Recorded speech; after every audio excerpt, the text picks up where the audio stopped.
بسم اللہ الرحمن الرحیم۔ السلام علیکم۔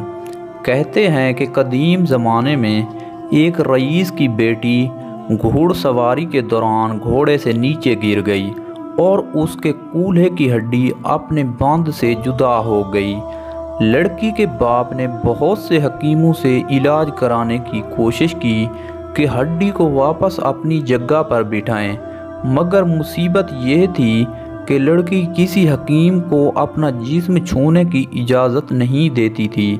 باپ نے بہت اصرار کیا کہ شریعت نے مجبوری میں اور علاج کے سلسلے میں اس کی اجازت دے رکھی ہے، لیکن بیٹی کسی طرح راضی نہیں ہو رہی تھی اور دن بدن کمزور ہوتی جا رہی تھی۔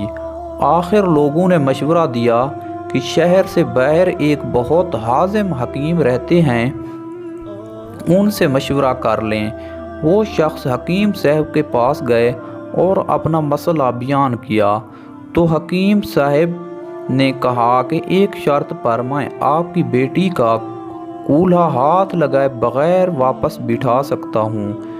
وہ شخص کہنے لگا کہ جو بھی شرط ہو وہ قبول کرنے کے لیے آمادہ ہے۔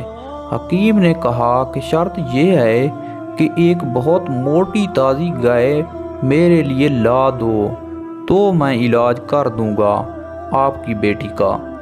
وہ شخص بہت بھاری قیمت پر شہر کی سب سے تنومند گائے خرید کر حکیم صاحب کے گھر لے گئے۔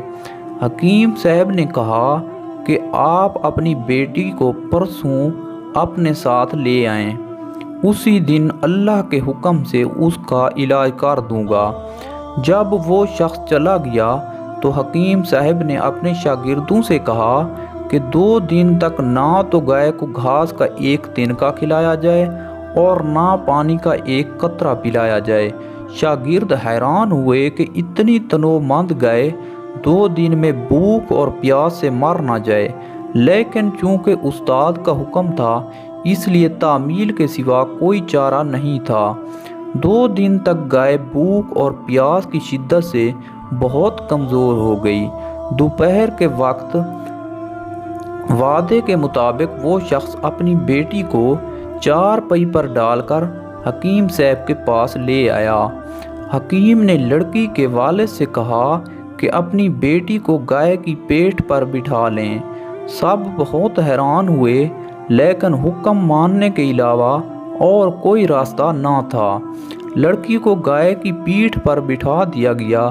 اب حکیم صاحب نے اپنے شاگردوں سے کہا کہ لڑکی کے دونوں پاؤں گائے کے پیٹھ رسی سے باندھ دیں۔ یہ کام ہونے کے بعد حکیم صاحب نے شاگردوں سے کہا کہ اب گائے کے سامنے گھاس اور دوسری خوراک ڈال دو۔ گائے 2 دن کی بھوکی پیاسی تھی، جلدی جلدی کھانے لگی۔ حکیم صاحب نے اس کے سامنے پانی کی بڑی سی بالٹی اور بہت سا نمک ڈال کر رکھ دیا اور گائے تیزی سے پانی پینے لگی۔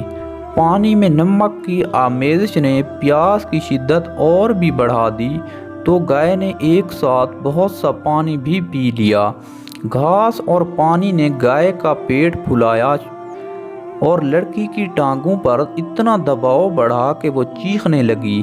اچانک کھڑاک سی آواز آئی اور لڑکی شدت درد سے بے ہوش ہو گئی۔ حکیم صاحب نے لڑکی کو گائے سے اتروا کر اس کے والد سے کہا کہ آپ کی بیٹی کے کولہے کی ہڈی اپنی جگہ پر واپس آ گئی ہے اور یہ گائے آج سے میری ہے۔ یہ کوئی اور نہیں حکیم بو علی سینا تھے، جن کا نام بعد میں 4 دانگ عالم میں مشہور ہو گیا۔